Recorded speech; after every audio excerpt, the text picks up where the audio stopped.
तो दोस्तों आइए देखते हैं एक्सरसाइज 7.2 जो कि बेस्ड होगी सेक्शन फार्मूला पे। पहले समझ लेते हैं हम लोग कि सेक्शन फार्मूला होता क्या है। दो पॉइंट्स होंगे, इसका कोऑर्डिनेट है x1 y1, इसका है x2 y2। इनको ज्वाइन करने पे हमें जो लाइन मिलेगी है ए बी। बीच में अभी हमने इसका निकाला था डिस्टेंस फार्मूला से, इसकी लेंथ निकाली थी। अब मान लीजिए बीच में कोई एक पॉइंट आ जाता है P, जो इसे किसी एक पर्टिकुलर रेशो में डिवाइड कर देता है। रेशो का नाम रख लेते हैं हम लोग m1 और m2। मान लीजिए P के कोऑर्डिनेट है x और y, तो x जो होगा हमारा वो होगा m1 x2 plus m2 x1 upon m1 plus m2। ये हमारा x का कोऑर्डिनेट होगा। और इसी तरह से y का कोऑर्डिनेट होगा m1 y2 plus m2 y1 upon m1 plus m2। ये इस तरह से कोऑर्डिनेट निकालेंगे दोस्तों। याद करने का बड़ा आसान तरीका है, इस फॉर्मूले में कहीं भी माइनस साइन नहीं आता, जो भी रहेंगे वो कोऑर्डिनेट्स के रहेंगे। तो प्लस साइन है, जो x वाला है उसमें कहीं y नहीं आता है, y वाले में कहीं x नहीं आता, तो जो x का है उसमें x रहेगा। दोनों का डिनोमीटर सेम है, ब्रेन बहुत जल्दी ऐसी चीज़ों को याद कर लेता है जो सेम होती है, तो नीचे दोनों में ही m1 प्लस m2 आता है। रही बात दूसरी, तो यहाँ पर m1 के साथ x2 होता है, अच्छे से दिमाग में बैठा लीजिए, इसमें बड़ा एग्जाम में कन्फ्यूजन होता है। m1 x2 plus m2 x1, 1 के साथ 2, 2 के साथ 1, सेम y में होगा m1 y2 plus m2 y1। तो दो तीन बातें खास थी, एक डिनोमीटर में दोनों के m1 प्लस m2, रिकॉल करिए इसे। उसके बाद प्लस साइन ही रहता, माइनस का ही नहीं होता। m1 के साथ x2 होता है और m2 के साथ x1 होता है, इसी तरह से y में होता है। ऐसा करके इसे पूरा एनालाइज कर लीजिए तो आपको बड़ा आसानी से आ जाएगा। अब इसी केस का एक स्पेशल केस बनता है मिड पॉइंट वाला। अगर मान लीजिए ये P is the mid point है, तो ये रेशियो आप जानते हैं 1:1 हो जाएगा। रेशियो 1:1 हो जाएगा, यानी यहाँ पर आप m1 आपका 1 इंटू x2 प्लस m2 आपका 1 x1, नीचे m1 और m2 की जगह 1 और 1, तो x2 1 आप जानते हैं x2, और ये हो जाएगा x1 डिवाइडेड बाय 1 प्लस 1 कितना हो जाएगा 2। ये मिड पॉइंट फार्मूला से x आ जाएगा। सेम ऐसे ही अगर आप यहाँ रेशियो 1 यहाँ पर m1 की जगह और यहाँ पर 1 डाल दें m2 की जगह, तो आपका फार्मूला यहाँ बनेगा y2 plus y1 upon 1 plus 1 कितना 2। आप इसे ऐसा भी लिख सकते हैं x1 plus x2 upon 2, y1 plus y2 upon 2। तो ये होता है मिड पॉइंट फार्मूला। डायरेक्ट आप यूज़ कर सकते हैं, जब कभी भी आपको मिड पॉइंट दिया जाए तो आप x का coordinate x1 plus x2 upon 2, y1 plus y2 upon 2 से निकाल सकते हैं। इन दो से हमारे इस एक्सरसाइज के मैक्सिमम क्वेश्चन जो है इन दो फॉर्मूले से सॉल्व हो जाएंगे। तो आइए अब देखते हैं हम लोग अपना क्वेश्चन नंबर 1 इसका, जिसमें हमसे कहा गया कि find the coordinate of the point which divides the join of point this and this. इन दोनों के जॉइन को जो डिवाइड कर रहा है उस पॉइंट के हमें कोऑर्डिनेट निकालने हैं। यानी ए और बी दो पॉइंट हैं, उनको पी पॉइंट जो है डिवाइड कर रहा है किसी रेशियो में, उसके हमें कोऑर्डिनेट फाइंड करने हैं। तो उसके coordinate let the coordinate of P are X and Y. Ratio दोस्तों हमें दिया गया 2:3। तो देखिए जब आपकी शुरुआत हो रही हो क्वेश्चंस करने की और आपके आंसर अगर आप करेक्ट निकाल ले तो इससे काफ़ी कॉन्फिडेंस बढ़ता है। इसलिए कोशिश करिए शुरुआत में कोई गलती ना करें, तो बेसिक फंडे फॉलो करिए। आप इसका नाम रखिए x1 y1, ये होगा आपका x2 y2, ये xy ऑलरेडी है, इसका नाम रखेंगे हम m1, और ये 3 हम इसको नाम रखेंगे हम m2। अब हमारा जो सेक्शन फार्मूला था उसके अकॉर्डिंग x का फार्मूला था m1 x2 plus m2 x1, 1 के साथ 2, 2 के साथ 1, m1 प्लस m2। बार बार ब्रेन को लिखते वक्त ये बताते जाइए, अगर आपको याद रखने में प्रॉब्लम होती है, कंफ्यूज होते हैं, तो 1 के साथ 2, 2 के साथ 1, नीचे m1 plus m2। x as it is रहेगा आपका m1 आपका 2 है, x2 आपका कितना है 4, ये रहा, प्लस साइन का बहुत ध्यान रखिएगा, m2 आपका 3 है, इंटू x1 आपका कितना है -1 आ गया माइनस भाई, ठीक है, गलतियाँ ये करवाएगा। m1 कितना 2 और m2 कितना है आपका 3, ये ना। 4 2 8। कैलकुलेशन बहुत आसान है दोस्तों, मैं बार बार आपको ये चीज़ बता रहा हूँ, इस चैप्टर में साइन की ही गलतियाँ होंगी बस आपकी। 4 2 8 हो गया, प्लस माइनस ये काम पहले करिए। 3 1 3 में आप गलती नहीं करेंगे। 2 + 3 हो गया 5, 8 - 3 होता है दोस्तों 5 अपॉन 5 = 1। तो x तो आ गया आपका 1, ठीक है, यहाँ पे हम लिख लेते हैं, ये आ गया हमारा, चलिए सर रहने दीजिए, कंफ्यूज होंगे आप। अब हम निकालेंगे y, तो y निकालने का हमारा फॉर्मूला जो है दोस्तों वो हो जाएगा m1 y2 plus m2 y1 upon m1 plus m2।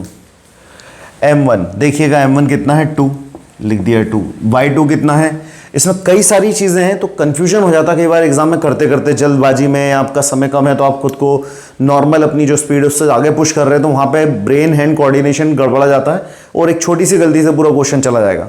इसलिए लिख लेना बहुत आसान होता है जब तक कि आपकी बहुत अच्छी प्रैक्टिस ना हो जाए।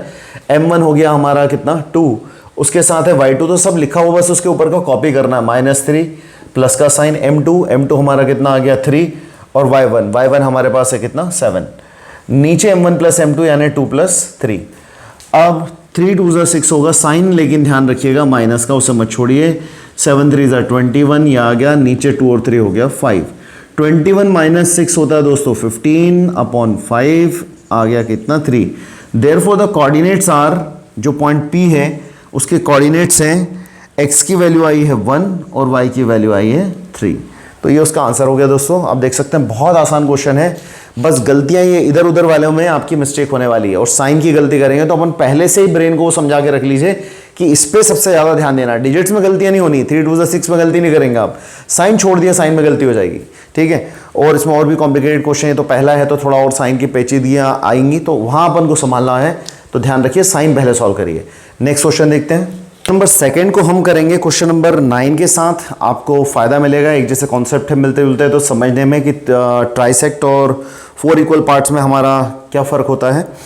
क्वेश्चन नंबर 3 हम थोड़ा सा समझ लेते हैं, या मैं आपके लिए छोड़ देता हूँ, बड़ा आसान क्वेश्चन है क्वेश्चन नंबर 3। तो पिछले क्वेश्चन में जो आपने चंपा चमेली वाला किया था उसी तरह का है, बहुत आसान है। यहाँ पर ये बोल रहा है क्वेश्चन, आप रीड करिएगा। तो ये जो AD उसने बताया है, कहा कि यहाँ पर 1-1 मीटर की दूरी पर इस तरह से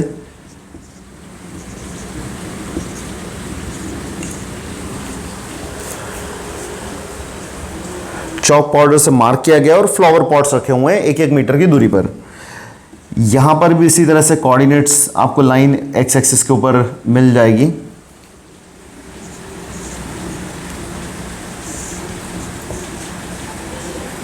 ऐसा है। अब वो कहता है कि यहाँ पर ये टोटल लेंथ इसकी 100 दी गई है और राइट आपकी जो x एक्सिस इसके बारे में कोई जानकारी है नहीं है। 100 flower pots have been placed at a distance of 1 metre, इतना shown in the figure. Niharika run 1/4, Niharika run 1/4 of AD का 1/4 वो दौड़ती है सेकेंड लाइन में, इस लाइन में वो जा रही है 1/4। तो आप देखिए 1/4 ऑफ AD मतलब क्या हो गया, ऑफ इंटू AD का मतलब आ गया 100। आप इसे कैंसिल करेंगे कितना आता है 25, मतलब वो यहाँ से जाएगी 25 जो उसका नंबर होगा वहाँ पर जाएगी। आप जानते हैं वो सेकेंड लाइन में दौड़ रही है तो ये आपका x का कोऑर्डिनेट देगा, यानी निहारिका के लिए जो कोऑर्डिनेट होने वाला आगे चलकर यहाँ पर वो हो जाएगा x उसका होगा 2 और y होगा कितना 25, 1/4 ऑफ AD। इसी में दूसरी लड़की प्रीत 1/5 ऑफ AD दौड़ती है, तो 1/5 ऑफ AD यानी 100, आप इसे 5 से कैंसिल करेंगे तो ये आएगा कितना 20। और वो दौड़ कौन से लाइन में रही है, 8th लाइन में वो रनिंग कर रही है यहाँ से। तो 8th लाइन तो उसका x जो है वो 8 हो जाएगा, यहाँ लिख देते हैं 8 हो जाएगा, और y उसका हो जाएगा दोस्तों कितना 20। आपसे पूछा गया इन दोनों पॉइंट्स के बीच का, जहाँ भी आप इस पॉइंट को मार्क कर लें, डिस्टेंस पूछा गया है, तो आप डिस्टेंस फार्मूला का इस्तेमाल करिए और इसका बड़े आराम से आप आंसर निकाल सकते हैं। ठीक है, अब हम देखते हैं क्वेश्चन नंबर 4। क्वेश्चन नंबर 4 देखिएगा, इसमें कहा गया कि find the ratio in which the line segment joining the point this and this is divided by, उसे डिवाइड कर रही है, तो फाइंड द रेशियो। तो देखिए जब भी आपसे कहा जाए रेशियो फाइंड करने के लिए, आप हमेशा रेशियो लीजिए k/1। रेशियो हमेशा क्या लेना आपको, k/1। अब अगर आप इसे फॉर्मूले के अकॉर्डिंग चलें तो x1 y1 ये आपके कोऑर्डिनेट, ये x2 y2 ये आपका x और y ही रहेगा हर क्वेश्चन में, ये आपका m1 होगा और ये आपका m2 होगा। अब आप इसे फॉर्मूले के अंदर जस्ट वैल्यू डाल के कैलकुलेट करना है, ये होती है प्लानिंग पूरा। आप अगर इतना परफेक्टली अगर इसे करेंगे तो बड़े आसानी से आप वहाँ पर पुट करते टाइम कोई गलती नहीं करेंगे। अब देखिएगा आप x क्या होता था आपका m1 x2 plus m2 x1 upon m1 plus m2। तो अब m1 आपका है k इंटू x2 है आपका 6 प्लस m2 आपका है 1 और x1 है आपका -3 अपॉन m1 प्लस m2। तो m1 आपका k है प्लस 1, x की वैल्यू आप देख सकते हैं यहाँ पर आए -1। इस फॉर्मूले में एक तो आपके xy m1 m2 हो जाते हैं और x हो जाते, एक ये कोऑर्डिनेट, एक x1 x2 m, ये 3-4 जो चीज़ें हैं इनमें से एक वो मिस कर देगा और बाकी आपको गिवन देगा। बस उसमें वैल्यूज डालिए, क्रॉस मल्टीप्लाई वगैरह करके कैलकुलेशन करके आंसर लाना है। इतना सा काम हर क्वेश्चन में होता है इसका। तो देखिएगा k प्लस 1 को -1 से इंटू कर दीजिए। तो यहाँ ये दोनों को मैं एक साथ ही इंटू कर देता हूँ। -1 से इसे इंटू करूँगा तो ये -k आएगा और ये -1 हो जाएगा, ये 6k हो जाएगा प्लस माइनस ये आ गया 3। अब आपको k की वैल्यू निकालनी है तो -k को आप राइट हैंड साइड में शिफ्ट कर दीजिए। ऐसा करने से ये -k हो जाएगा प्लस k, -3 को साइड ले आइए तो यहाँ आने पर हो जाएगा प्लस, -1 उसका इंतजार कर रहा है। 3 - 1 कितना हो जाएगा आपका 2 और यहाँ पर k 6k प्लस k ये हो जाता है दोस्तों आपका 7k। 7 को इस तरफ ले आइए तो ये रहा आपका k की वैल्यू, यानी k:1 आपका जो रेशियो है वो आ चुका है 2:3। देयरफॉर द रेशियो इज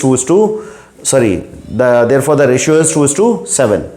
तो ये हमारा रेशियो हो गया। आप देखिए नेक्स्ट क्वेश्चन जो कि बहुत अच्छा क्वेश्चन है। तो देखिएगा दोस्तों क्वेश्चन नंबर 5 जो कि इस एक्सरसाइज का मेरे अकॉर्डिंग बेहद इंपॉर्टेंट क्वेश्चन है।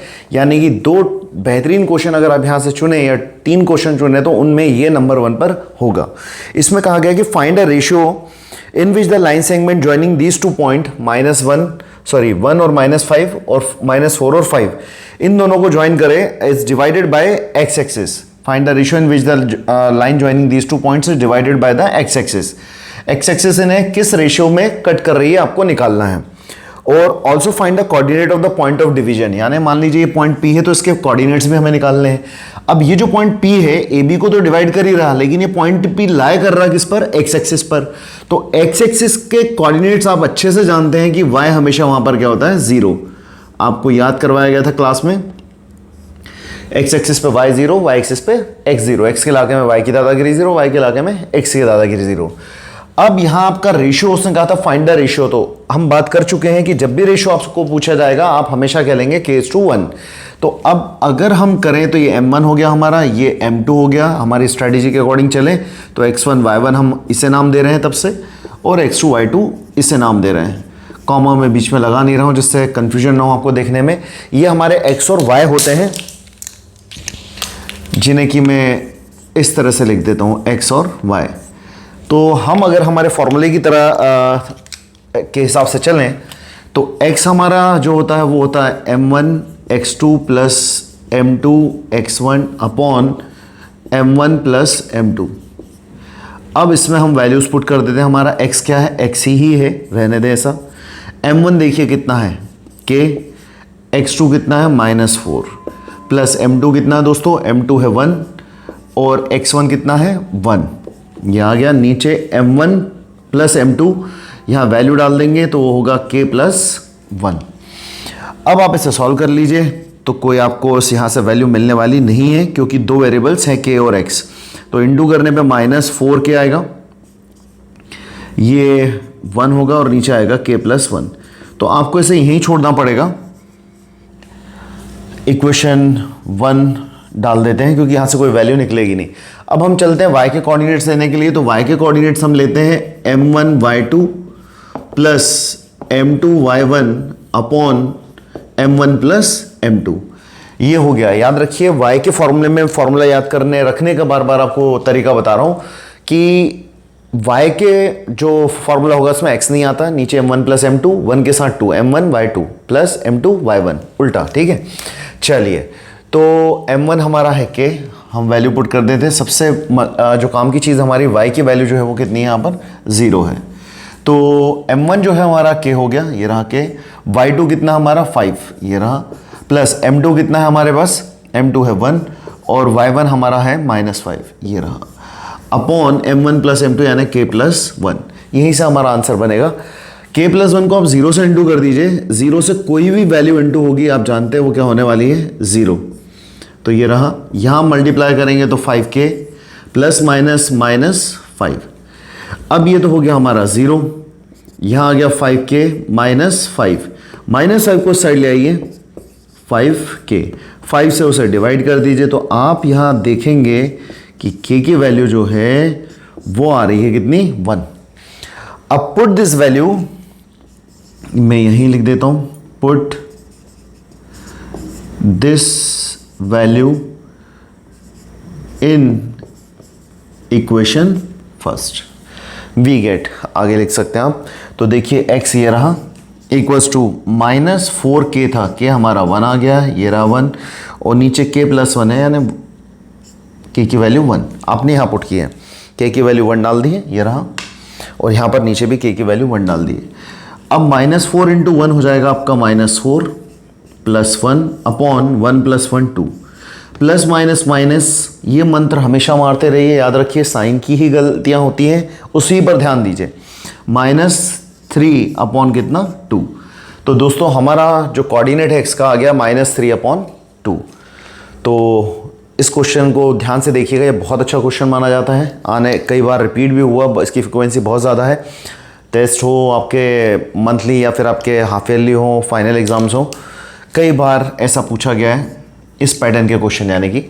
ठीक है, आइए देखते हैं दूसरा। तो देखिएगा दोस्तों 7.2 एक्सरसाइज का क्वेश्चन नंबर 6, जिसमें कहा गया कि if this 4 coordinates are the vertices of parallelogram taken in order, find X and Y. Taken in order पे बहुत ध्यान दीजिएगा, अगर ऑर्डर डिस्टर्ब कर दिया आपने तो आपका आंसर गया काम से। या तो इसे एंटी क्लॉकवाइज ले लीजिए या फिर क्लॉकवाइज ले लीजिए, ऐसा एक पर्टिकुलर पैटर्न रखिए, जैसे इस तरह से लिखा गया ABCD, या फिर ऐसे ABCD लाइए। तो ऑर्डर में ही लेना है, फर्स्ट जो उसने लिखा उसके बाद सेकंड, फिर तीसरे नंबर पे जो तीसरा है वो चौथे नंबर, इनका ऑर्डर चेंज नहीं करना, सीधी सी बात ये है। अब पैरेललोग्राम की प्रॉपर्टीज हमने अभी बात करी थी कि अपोजिट साइड्स इक्वल होती हैं, पैरेलल होती हैं, तो वो यहाँ काम नहीं आएगी। यहाँ एक नई प्रॉपर्टी हमें ध्यान रिकॉल करनी पड़ेगी 9 की, कि डायगोनल्स जो होते हैं पैरेललोग्राम के वो क्या करते हैं, एक दूसरे को बाइसेक्ट करते हैं। बाइसेक्ट करने का मतलब ये हो गया कि ये जो पॉइंट है जिसका नाम हमने रखा O, ये मिड पॉइंट है AC का भी और ये मिड पॉइंट है DB का भी। तो आप स्टेटमेंट लिखकर वहां पर एग्जाम में पहले लिख दीजिए यहाँ पर ऊपर कि since the diagonals of a parallelogram bisect each other, therefore O is the mid point of AC as well as BD, दोनों का ही वो मिड पॉइंट हो गया। अब O के कोऑर्डिनेट हम लेंगे, हमें मानने हैं कुछ, तो जनरली हम XY लेते हैं, लेकिन X और Y इसमें ऑलरेडी यूज किए गए हैं, तो ऐसे कभी भी आपको वेरिएबल मानने नहीं है। तो आप कोई नए वेरिएबल इंट्रोड्यूस करेंगे तो वो हो गए हमारे A और B, आप PQ वगैरह भी ले सकते हैं, बस XY को छोड़कर कुछ भी ले लीजिए। तो हमने लिया let the coordinate of O are AB, ये हो गया। अब आप यहां स्टेटमेंट लिख दीजिएगा, सिंस, मैं लिखता हूं चलिए, since O is the mid point of AC, O जो है AC का मिड पॉइंट है। तो अब मिड पॉइंट फॉर्मूला लगाएं। मिड पॉइंट फॉर्मूले में आप समझने के लिए x1 y1, इसे आप नाम दे सकते हैं x2 y2,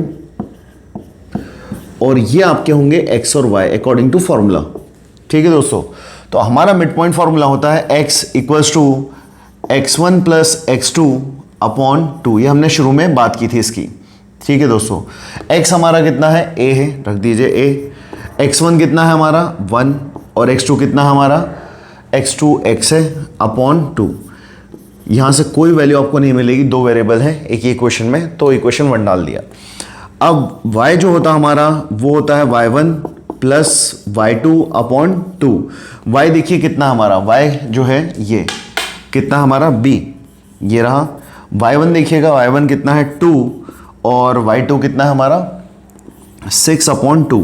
तो ये हो जाता हमारे पास 8 अपॉन 2 यानी कि 4। ये इक्वेशन नंबर हम 2 रख देते हैं इसको। Now since O is also the midpoint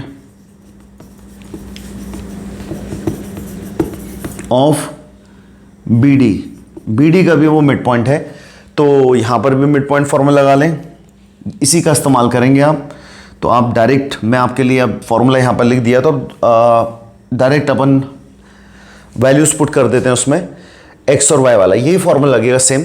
x की जगह फिर से आपका देखिए ये दोनों पॉइंट्स हैं, इस बार इनको हटा लेते हैं यहाँ से, इसका नाम रख लेते हैं x1 y1 और इसका नाम होगा x2 y2। आप चाहे तो इसने x1 y1 और इसे x2 y2 करें, इससे आंसर पे कोई फर्क नहीं पड़ेगा। तो अब हमारा जो x है वो है a, ये रहा। x1 हमारा हो चुका है कितना 4 और x2 हमारा कितना हो चुका है 3 अपॉन 2, 4 + 3 7 अपॉन 2। इक्वेशन नंबर हो गया हमारा 3। नाउ b जो होगा हमारा, b निकालेंगे हम, b जो है y जो है b हो गया y1 + y2, y1 + y2, y1 कितना है y है और y2 कितना है 5 है अपॉन 2। ये हमारी इक्वेशन नंबर क्या होगी 4।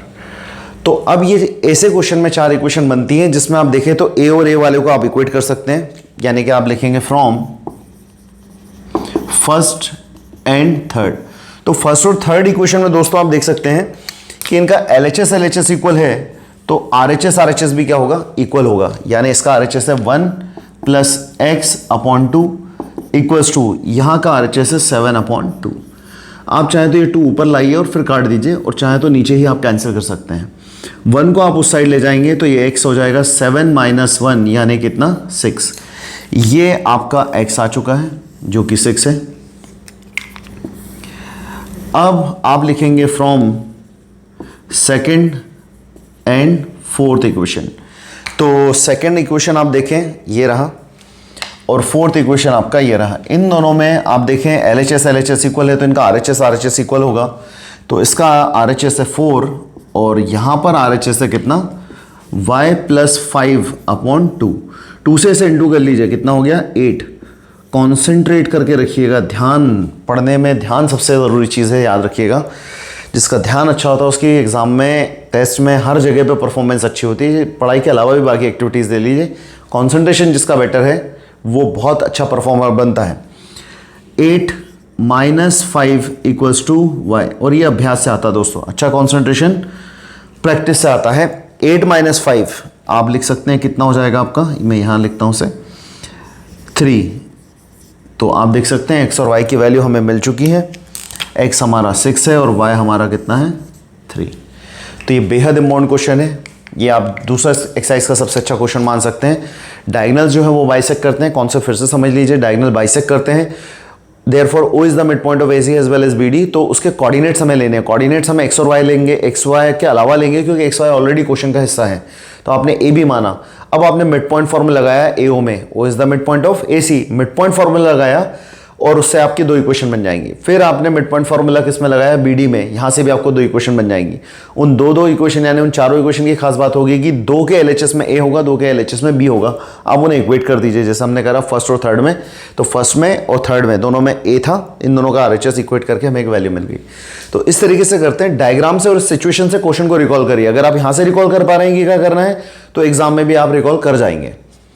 चलिए देखते हैं नेक्स्ट क्वेश्चन। दोस्तों क्वेश्चन नंबर 7 में हमें क्या दिया हुआ, क्वेश्चन नंबर 7 में कहा find the coordinate of point A के कोऑर्डिनेट फाइंड करने थे। तो let the coordinate of point A, statement डाल दीजिए, एक्स वाई लिए हमने।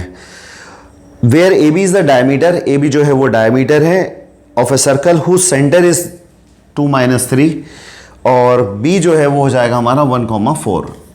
सेंटर का हम जनरली नाम रखते हैं O। तो अब आप देख सकते हैं यहाँ कौन सी सिचुएशन लग रही है, मिड पॉइंट वाली लग रही है, because O is the mid point of AB। Diameter है तो ये भी आप जानते हैं ये रेडियस होगा और ये भी रेडियस, ये दोनों ही डिस्टेंस इक्वल होते हैं, AO = OB। तो आप लिख सकते हैं since O is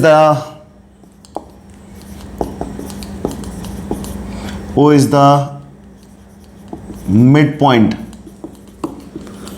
point of AB, therefore by using mid point formula. अब यहां पर आप देखिए कैसे करें, नाम x1 y1 और ये हो जाएगा x2 y2। ये जो वैल्यूज हैं इन्हें हम कहते हैं, बीच में जो पॉइंट्स रखे जाते हैं पूरे फॉर्मूले में हम क्या रखते आ रहे हैं x y, इस तरह से। तो मिड पॉइंट फॉर्मूला जो है x हमारा होता है x1 + x2 upon 2। Values put कर लीजिए, x आपका कितना है 2, ये रहा, x1 कितना है आपका, x प्लस x2 कितना है, देखिए वहाँ पर 1, बोलते रहिए, बोलने से यहाँ कॉन्सेंट्रेट करने में आसानी होगी आपको। और नीचे जो है वो 2 ही है, तो 2 2 आपका हो चुका है 4, x प्लस 1, 1 को इधर शिफ्ट कर लीजिए, ये आ गया x, ये हो गया कितना 3x, x इक्वल टू आ गया आपका 3। अब दूसरा कोऑर्डिनेट यानी आपको y निकालना है, तो y का formula y1 plus y2 upon कितना 2। y देखिए कितना है, बस वैल्यू पुट करनी है। अगर ये नीचे अगर आपने इस तरह से लिख लिया तो काम बड़ा आसान होता, कन्फ्यूजन नहीं होता। y1 देखिएगा कितना है, y है, y2 कितना है वो देखिए 4 है, और अपॉन में कितना है 2। क्रॉस मल्टीप्लाई करिए, इससे इंटू करिए तो ये आएगा -6, y प्लस 4, 4 को इस साइड शिफ्ट कर लीजिए तो माइनस हो जाएगा, और माइनस माइनस क्या होगा प्लस, ये आ गया y। तो दोस्तों आप देख सकते हैं कि कोऑर्डिनेट जो है लिख सकते हैं, therefore the coordinates of point A R क्या हो जाएंगे 3 और -10, ये उसके कोऑर्डिनेट्स हो गए। अब देखते हैं नेक्स्ट क्वेश्चन, ये बहुत इजी है और 1 नंबर में या 2 नंबर में आपसे पूछा जा सकता है। ये दोस्तों क्वेश्चन नंबर 8, जिसमें ये कहा गया कि इफ ए एंड बी, ये रहा ए, ये रहा बी, रिस्पेक्टिवली दिए गए हैं, find the coordinate of P such that, ये कंडीशन दी गई है, पी के कोऑर्डिनेट्स फाइंड करने हैं, तो आप लिख दीजिए late the coordinate of P are x है, एक्स कॉमा वाई। अब इसे आप रेशियो से समझें तो ए बी को आप नीचे ले आइए, ये रहा ए बी और ये रहा 3:7 रेशियो। ए पी ये रहा, इसके अकॉर्डिंग रीड करें तो ये 3 में है, और ए बी जो है वो पूरा किस रेशियो में 7 में।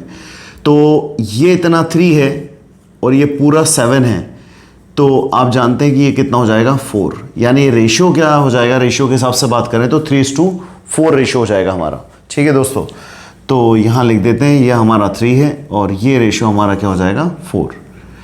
आप इस तरह से एग्जाम में लिख सकते हैं, A P upon A B 3:4 है, तो A P upon P B जो है वो कितना हो जाएगा 3:4, ऐसा। इसके बाद आप क्वेश्चन शुरू कर सकते हैं। तो ये हमारा x1 y1 है, ये हमारा x2 y2 है, ये xy ऑलरेडी लिखे ही हैं, ये हमारा स्टोरी के अकॉर्डिंग m1 होगा और ये हमारा m2 होगा। ठीक है दोस्तों, तो रहेगा वही बेसिक हमारा x equals to m1 x2 plus m2 x1 upon m1 plus m2, वही कहानी बार बार, वही फॉर्मूला, सिचुएशन बस थोड़ी थोड़ी वेरी कर रही है, बड़े कॉमन है। x देखिए x क्या है, x ही रहेगा, m1 देखिए m1 है 3, x2 हमारे पास है कितना 2, प्लस m2 4 है, और हमारा x1 कितना -2, divided by m1 plus m2 यानी 3 प्लस 4, 3 2 देखिए कितना है 6, प्लस माइनस माइनस ये आ चुका 4 2 8, और ये हो गया कितना 7, प्लस माइनस माइनस -2/7, आपके x की वैल्यू आ गई है दोस्तों, x आ गया 2/7। अब बड़ा ही आसान काम है, इसका y आप खुद से ट्राई करिए, y का फॉर्मूला लगाइए और उसे निकालिए और चेक करिए बुक में वो करेक्ट आ रहा है कि नहीं, क्योंकि अपन काफ़ी क्वेश्चन कर चुके हैं और अभी तक आपको आइडिया लग चुका है चीज़ें कैसे करते हैं। आइए देखते हैं नेक्स्ट क्वेश्चन। तो दोस्तों देखिएगा क्वेश्चन नंबर 10 हमें करना है इसमें कहा गया find the area of a rhombus if its vertices are this taken in order. तो अगेन फिर से मैं रिपीट करता हूँ, taken in order, anti clockwise जाइए या क्लॉकवाइज जाइए, एक के बाद एक, जैसा उसने जिस क्रम में दिया है, जिस ऑर्डर में दिया उसी ऑर्डर में आपको रखना है। उसने नीचे फॉर्मूला भी आपको दे दिया हेल्प करने के लिए, जो कि एग्जाम में नहीं रहेगा, आपको याद रखना है कि एरिया ऑफ रोम्बस जो है, area of rhombus equals to, यहाँ लिख लेते हैं, equals to half of the product of diagonals, diagonal मतलब A C into B D. तो बस आप ए सी और बी डी डिस्टेंस फार्मूला से निकालिए, यहाँ वैल्यू डाल दीजिए और कैलकुलेट करके आप आंसर ला सकते हैं। देखिएगा किस तरीके से, ये रहा आपका ए सी, डिस्टेंस फार्मूला था आपका x2 माइनस x1 का whole square plus y2 minus y1 का होल स्क्वायर। तो यहाँ आप ए सी निकाल रहे हैं, इसे आप x1 y1 नाम दे देंगे और इसे आप नाम दे देंगे x2 y2। वैल्यूज पुट करनी है, जस्ट कैलकुलेट, काफ़ी क्वेश्चन आप ऐसे कर चुके हैं। x2 देखिएगा -1 माइनस का साइन, x1 कितना है 3, का होल स्क्वायर। y2 देखिए, y2 कितना वहाँ पर 4, बोलते रहिए, ध्यान लगा रहेगा यहाँ पर। y1 कितना है 0 का whole square. Minus minus plus हो जाएगा दोस्तों, साइन बड़े वाले का आता है, मंत्र हमेशा मारते रहिए। 4 माइनस 0 4 का स्क्वायर, माइनस 4 का स्क्वायर होगा 16 और इसका स्क्वायर भी होगा 16। ट्वाइस ऑफ 16 आपको एक बार पहले भी इसको हैंडल कर चुके हैं। इस तरह से लिखिए 16 किसी का स्क्वायर है 4 का, 2 बाहर आ गया। आप यहाँ पर यूनिट लिख सकते हैं, 4√2 यूनिट हो गया। अब इसी तरीके से आप जो है BD निकाल लीजिए। BD यही फॉर्मूला लगेगा डिस्टेंस का। तो BD जब निकालेंगे तो आप इन्हें अब काम हो गया हटा सकते हैं। x1 y1 इसका नाम रख दीजिए और x2 y2 इसका नाम रख दीजिए। अब फॉर्मूला क्योंकि यहाँ लिखा हुआ तो मैं डायरेक्ट इसकी वैल्यूज पुट करता हूँ यहाँ पर। x2 देखिए हमारा x2 कितना है -2, बीच में साइन आएगा माइनस का, x2 माइनस x1 जो कि 4 है होल स्क्वायर, प्लस y2 हमारा है -1, माइनस का साइन, y1 जो है वो है 5। इसका आएगा दोस्तों क्या, ये यहाँ से हटा देते हैं थोड़ा, होल स्क्वायर एरिया है यहाँ, ठीक है, ये रहा। अब आप इसे सॉल्व करेंगे, minus minus plus sign minus का, ये पहले करना है। 4 और 2 में दिक्कत नहीं होगी आपको कि ऐड करके कितना आएगा, माइनस माइनस प्लस साइन किसका, माइनस का, और यहाँ आएगा 6 का होल स्क्वायर। तो 6 का स्क्वायर आप सभी जानते हैं बहुत अच्छे से 36, और यहाँ भी -6 का स्क्वायर कितना होगा 36। दोनों ही केस में माइनस आपका स्क्वायर करने से क्या हो जाएगा प्लस। आप इसे लिख सकते हैं ट्वाइस ऑफ 36, 72 की वजह आप ये लिखेंगे तो बहुत अच्छा रहेगा। 36 आसानी से आप बाहर ला सकते हैं, 6√2। अब ये वैल्यूज़ आप यहाँ पुट कर दीजिए। हाफ AC देखिए दोस्तों कितना आपका AC है 4√2, ये रहा 4√2, और BD है आपका कितना 6√2। √2 आप जानते हैं कितना होता है 2, ये कैंसिल, 6 4 ज़ा 24 स्क्वायर यूनिट, ये उसका एरिया हो गया। तो याद रखिए डायगोनल्स जो हैं, एरिया ऑफ रोम्बस जो है वो half into product of diagonals होता है, यानी AC इंटू BD, इस तरह से इसे निकाल सकते हैं। तो अब आप एग्ज़ाम की तैयारी करिए मन लगाकर अच्छे से, और आपका जो भी गोल, जो भी विज़न है उसे डेली विजुलाइज करिए, रोज़ देखिए, जो विज़न बोर्ड आपको बताया गया है उस पर काम करिए, उसे डेली फिल करिए। दुनिया के जितने सक्सेसफुल लोग होते हैं वो सभी उसे फॉलो करते हैं किसी ना किसी तरीके से। तो अगर आपको सक्सेसफुल बनना है तो ट्रैक करना होगा आपकी मंथली और वीकली ग्रोथ को। तो चलिए मिलते हैं नेक्स्ट वीडियो में। जय हिंद।